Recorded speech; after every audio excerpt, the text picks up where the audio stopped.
ಹೇಳ್ತಾ ಇದ್ದೀನಿ. ಶ್ರೀ ಆದರ್ಶ್ ನಾಯಕರವರು ಪೂಜ್ಯ ತಾತನವರನ್ನು ಸ್ವಾಗತಿಸಬೇಕಾಗಿ ವಿನಂತಿ ಮಾಡ್ತಾ ಇದ್ದೀನಿ.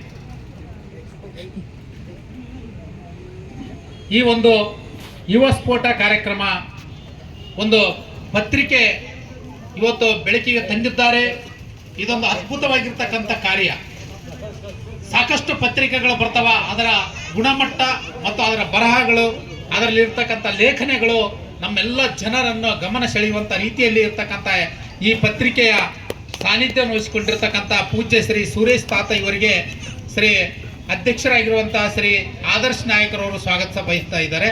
ಅದೇ ರೀತಿಯಾಗಿ ಈ ಒಂದು ಸಾನ್ನಿಧ್ಯವನ್ನು ವಹಿಸಿಕೊಂಡಿರ್ತಕ್ಕಂಥ ಇನ್ನೋರ್ವ ಪೂಜ್ಯ ಶ್ರೀ ಗುರುವರಿಯರಾಗಿರುವಂತಹ ಶ್ರೀ ಗಂಗಾಧರ ಮಹಾಸ್ವಾಮೀಜಿ, ಶ್ರೀ ಜಗದ್ಗುರು ಮೌನೇಶ್ವರ ಮುಕ್ತಿ ಮಂದಿರ ಮಠ ಬಾಚ್ವಾರ್ ಇವರಿಗೆ ಈ ಸಂದರ್ಭದಲ್ಲಿ ಶ್ರೀ ಆದರ್ಶ್ ನಾಯಕರವರು ಕೂಡ ಅವರ ಪೂಜ್ಯ ಶ್ರೀಗಳನ್ನು ಸ್ವಾಗತಿಸಬೇಕಾಗಿ ನಾನು ಈ ಸಂದರ್ಭದಲ್ಲಿ ವಿನಂತಿಯನ್ನು ಮಾಡ್ತಾ ಇದ್ದೀನಿ.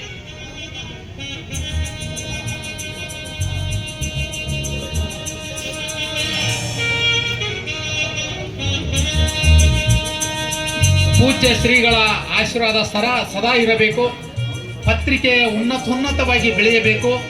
ಈ ಒಂದು ಸಮಾಜದಲ್ಲಿ ಒಂದು ತಿದ್ದುವಂತ ಕೆಲಸ ಈ ಒಂದು ಪತ್ರಿಕೆಯಿಂದ ಆಗ್ತದ ಅನ್ನತಕ್ಕಂಥದ್ದನ್ನು ಶ್ರೀ ಗುರುವರಿಯರು ಈ ಸಂದರ್ಭದಲ್ಲಿ ಸಾಕ್ಷಿ ಅಂತ ಈ ಸಂದರ್ಭದಲ್ಲಿ ಹೇಳ್ತಾ, ಅದೇ ರೀತಿಯಾಗಿ ಈ ಕಾರ್ಯಕ್ರಮದ ಅಧ್ಯಕ್ಷತೆಯನ್ನು ವಹಿಸಿಕೊಂಡಿರ್ತಕ್ಕಂಥ ಸ್ವತಃ ಈ ಒಂದು ಕಾರ್ಯಕ್ರಮ ನೆರವೇರಿಸ್ತಕ್ಕಂಥ ಶ್ರೀ ಆದರ್ಶ್ ನಾಯಕ್ ಯುವ ಸ್ಫೋಟ ಪತ್ರಿಕಾ ಸಂಪಾದಕರು ಇವರಿಗೆ ಪೂಜ್ಯ ಶ್ರೀಗಳಿಬ್ಬರಿಂದ ಅವರಿಗೆ ಸ್ವಾಗತಿಸಬೇಕಂತ ನಾನು ಈ ಸಂದರ್ಭದಲ್ಲಿ ವಿನಂತಿಯನ್ನು ಮಾಡ್ತಾ ಇದ್ದೀನಿ.